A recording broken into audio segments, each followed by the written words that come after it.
Hi everyone, this is Veronica. आज का topic हमारा डिस्कशन का है। देखिए, श्री विल्लीपुतूर मेघमलाई टाइगर रिजर्व जो है, इसकी वजह से, जिसको अभी इसी साल इस टाइगर रिजर्व को अनाउंस किया गया है, इसकी वजह से हम एक रिवर को फिर से रिजुविनेट कर सकते हैं। और ये रिवर कौन सा है? वगाई रिवर, जो कि इंडिया का एक बहुत ही पुराना रिवर है। इसके बारे में पूरी डिटेल हम जानेंगे। ये एक इंडिया का हेरिटेज रिवर है। इसने बहुत सारे सिविलाइजेशन के अप्स एंड डाउन्स देखे हैं, तो इसको डिटेल में डिस्कस करेंगे। आपकी कोई भी क्वेरी हो आप मुझसे कनेक्ट कर सकते हैं सोशल मीडिया पे, because I feel together we can make a huge difference. चाहे फेसबुक पे, इंस्टाग्राम या टेलीग्राम पे। पीडीएफ जो है वो आपको सिर्फ और सिर्फ मेरे टेलीग्राम चैनल पे मिलेगा। तो चलिए अब आगे का डिस्कशन शुरू करते हैं। अब वगाई रिवर के बारे में हम पढ़ते हैं। वगाई रिवर जो है, देखिए यहाँ पे लिखा है, ये जो सिटी है आपकी मदुराई के थ्रू वहाँ पे बहता है, वहाँ से बहता है। कैपिटल थी मदुराई। एंशियंट जो आपका पांड्या किंगडम था, उसकी कैपिटल क्या थी? मदुराई। और वहाँ पे ये जो रिवर है, वगाई रिवर, वहाँ से बहता था। और ये कौन सा एरिया हो गया? सदर्न तमिलनाडु। अब जो ये रिवर है, इसका मेंशन आपको संगम लिटरेचर में भी मिलेगा। संगम लिटरेचर यानी 300 dated to 300 before common era से भी 300 साल पहले का संगम लिटरेचर, वहाँ पे आपको इसका जिक्र जो है इस रिवर का मिलेगा। That means it is a very old river, इसलिए इसको इंडिया का हेरिटेज रिवर हम कह रहे हैं। इसको कृतामाला भी कहा जाता है। कृतामाला क्यों कहा जाता है? क्योंकि जो सिटी है मदुराई, ऐसा लगता है उसके गले में एक माला के रूप में ये पड़ा हुआ है। जैसे गॉडेस मीनाक्षी को वहाँ पे बहुत माना जाता है तमिलनाडु में, और हु रूल्स मदुराई, राइट। तो एक माला, गार्लैंड की तरह, माला की तरह ये पूरी सिटी के गले में आपको लगेगा कि ये रिवर ऐसे पड़ा हुआ है, इसलिए इसको कृतामाला भी कहा जाता है। अब ये रिवर का ओरिजिन कहाँ से होता है? वेस्टर्न घाट से। और फिर आप देखिए पांड्या नाडु रीजन जो है तमिलनाडु का, वहाँ से ये बहता है। ये रिवर 258 किलोमीटर्स लंबा है। और फाइनली अगर आप देखेंगे यहाँ पे जो पार्क स्ट्रेट है near Pamban bridge, Ramanathapuram district, वहाँ पे आके जो आप कह सकते हैं ओशन में मिल जाता है। अब इसकी मेन ट्रिब्यूटरीज कौन सी हैं? यहाँ पे आप नाम देख सकते हैं, सुरीलीयारू, मुल्लाईयारू, वराग नदी, मंजलारू, कोटागुदी, कृधुमाल, उपारू। अब देखिए लोकल जो प्रोनाउंसिएशंस होती हैं वो अलग होती हैं। This is how I read. तो ये इसकी मेन ट्रिब्यूटरीज हैं, ये आप याद रख सकते हैं। और ये पिक्चर में आप देख सकते हैं कि इसका पूरा जो रिलीफ मैप है, कैचमेंट एरियाज, इसके बेसिन्स जो हैं वो कहाँ से होके जाते हैं। और फाइनली देखिए कहाँ पे आके मिल रहा है, यहाँ पे पाल्क बे में।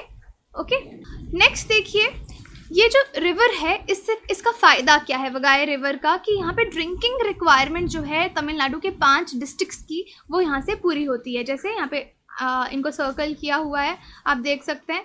थेनी हो गया, थेनी के बाद ये मदुराई हो गया, फिर यहाँ पे शिवगंगा हो गया या शिवगंगाई, और फिर डिंडीगुल और रामनाथपुरम। तो ये जो डिस्ट्रिक्ट्स हैं, इनकी पानी की जो भी सप्लाई है, रिक्वायरमेंट है, वो यहाँ से पूरी होती है। और इरिगेशन के लिए भी यहाँ से पानी 2 लाख हेक्टेयर्स, आप देख सकते हैं, एग्रीकल्चरल लैंड जो है वहाँ पे इरिगेशन के लिए पानी सप्लाई किया जाता है।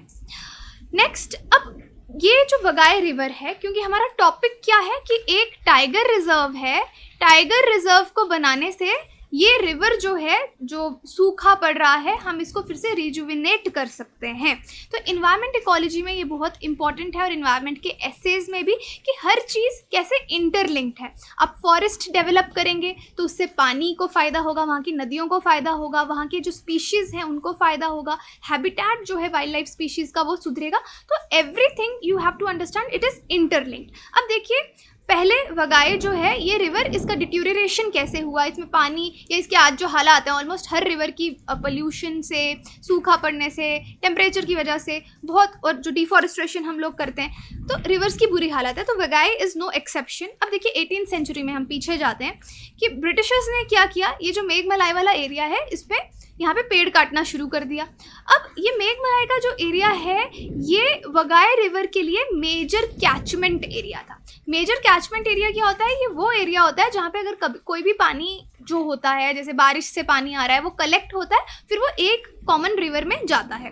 तो यहाँ का जितना भी पानी यहाँ पे कलेक्ट होता था, ये सारा वगाई एरिया में जाता था। लेकिन मेघमलाई एक टाइम पे बहुत अच्छे फॉरेस्ट थे, यहाँ पे पेड़ पौधे थे, ग्रीनरी बहुत ज़्यादा थी, तो पानी को होल्ड करके रखते हैं, आपका ग्राउंड लेवल का पानी भी बहुत अच्छा रहता है। लेकिन जब डिफॉरेस्ट्रेशन शुरू हो गई तो ये पूरा कैचमेंट एरिया जो है वो बर्बाद होने लगा, उससे इस रिवर को बहुत नुकसान हुआ। कैचमेंट एरिया का डेफिनेशन आप यहाँ पे देख सकते हैं, इट इज़ एन एरिया और land where water collects when it rains. जब बारिश होती है पानी यहाँ कलेक्ट होता है। आगे पीछे आप ऐसे जान सकते हैं, ऐसे एरियाज के आगे पीछे हिल्स रहेंगी, वाटर, सॉइल, प्लांट्स, एनिमल्स, सब कुछ लिंक्ड है, तो ये सब कैचमेंट एरिया होता है। अब देखिए, अब जो भी ये फॉरेस्ट था, ब्रिटिशर्स ने इसको डिफॉरेस्ट कर दिया। क्यों डिफॉरेस्ट किया? क्योंकि वो वहाँ पे पेड़ काट के कमर्शियल क्रॉप्स ग्रो करना चाहते थे, कैश क्रॉप्स जैसे टी, कार्डमम, पेपर, सिनेमन। उससे इस रिवर को बहुत ज़्यादा नुकसान हुआ। तो अब यहाँ पे देख सकते हैं कि ऑलमोस्ट ये जो एरिया है मेघमलाई रीजन, ओके, केरला और तमिलनाडु के बॉर्डर पे आपको दिखेगा एग्जैक्टली यहाँ पे, दिस इज़ द रीजन जो वगाई रिवर के लिए कैचमेंट एरिया है। अब इस डिट्यूरिएशन का वगाई रिवर की क्या इम्पैक्ट पड़ा, कि जो वाटर और डिफॉरेस्ट्रेशन का क्या इम्पैक्ट पड़ा। जो वाटर था इस रिवर में, वगाई में, वो कम होने लग गया टाइम के साथ। पीपल यानी लोग जो यहाँ पे डिपेंड करते थे इस रिवर पे अपने लाइवलीहुड के लिए, रोज़गार के लिए, उनको बहुत ज़्यादा हार्डशिप्स हुई। फिर यहाँ पे एग्रीकल्चर भी फेल होने लग गया।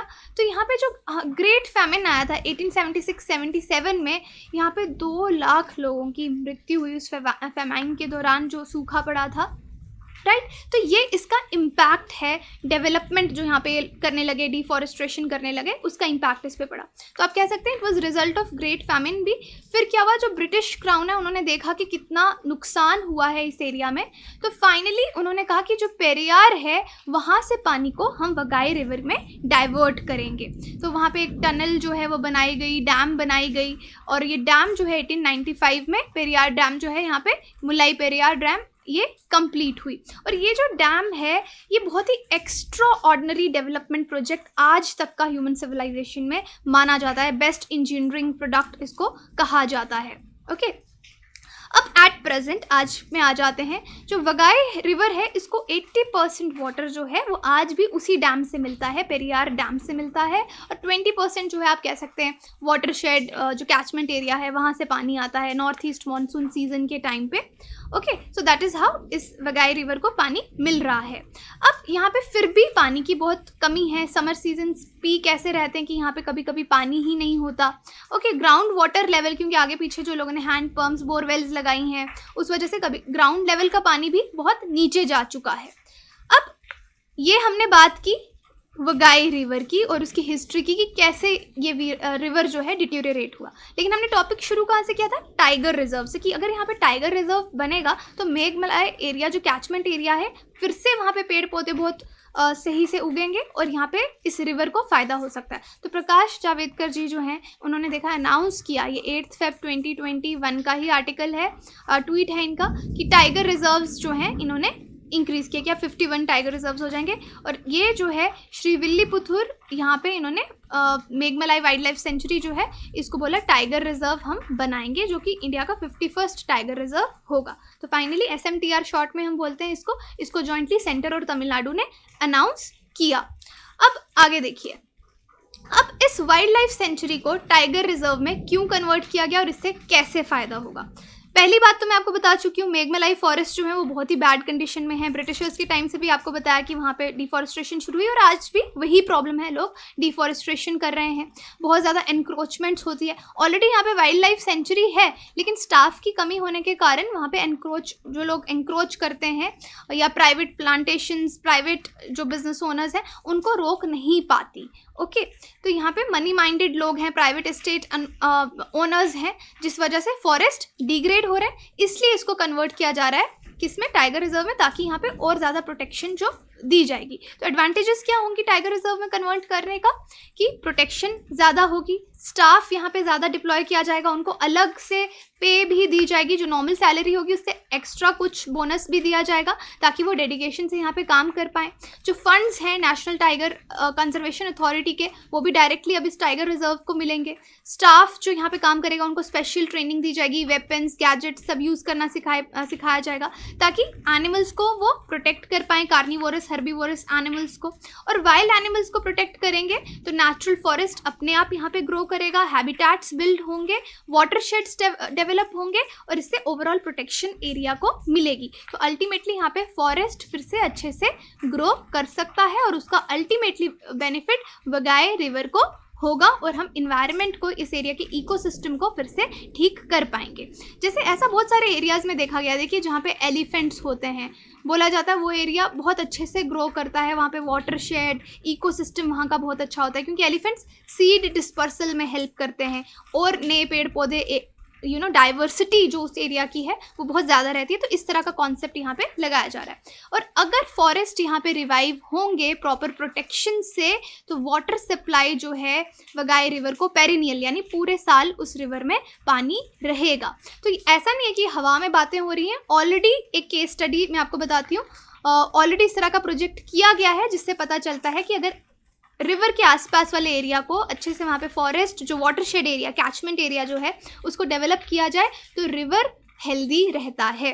तो इंडिया का सदर्न मोस्ट रिजर्व जो है KMTR, Kalakad Mundanthurai tiger reserve, okay, so short में इट इज़ KMTR। तो यहाँ पे भी यही प्रॉब्लम हुई थी वगाई रिवर जैसी कि 1970 के बाद इन फॉरेस्ट को, जो मुंडनथुराई फॉरेस्ट हैं, इनको बहुत ज़्यादा पेड़ यहाँ से काटने शुरू किए और यहाँ पे जो रिवर है थामीरा परानी रिवर, वहाँ पे पानी कम होने लग गया। ओके, बहुत ही ज़्यादा कम हो गया कि वहाँ पे जो डिस्ट्रिक्ट्स थे वाटर स्कैर्सिटी वहाँ पे होने लगी।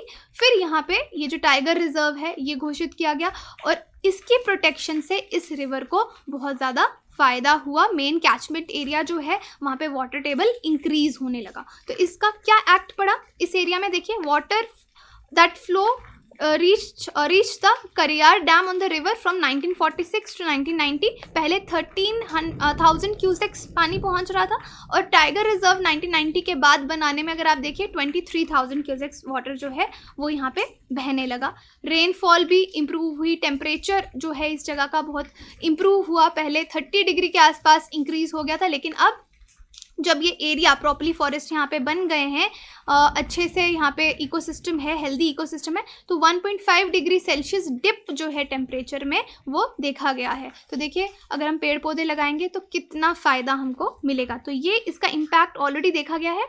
यही चीज़ जो वगाई रिवर है उसके साथ करने की बात जो है वो की जा रही है, क्योंकि देखिए माइक्रो क्लाइमेट ही उस एरिया का चेंज हो गया, स्पेसिफिक लोकेशन का, क्योंकि वेजिटेशन इस एरिया में इम्प्रूव हो गई और जो पानी है अब समर्स में भी यहाँ पे ऑलमोस्ट रहता है, पीक समर्स में कई बार ना हो बट अदरवाइज रहता है। तो अब यही चीज़ है कि अगर हम श्री विल्लीपुथुर मेघामलाई टाइगर रिजर्व जो बना है इसको अच्छे से प्रोटेक्ट कर पाएंगे तो जो 5 डिस्ट्रिक्ट्स हैं जहाँ से वगाई बहता है, थेनी, मदुराई, जो मैंने आपको बताया, तो यहाँ पे भी अनलिमिटेड इकोसिस्टम को बेनिफिट मिलेगा और वाटर लेवल भी वगाई का इंक्रीज होगा। ओके, तो यहाँ पे क्वेश्चंस है आपके लिए, कोई भी क्वेरी हो।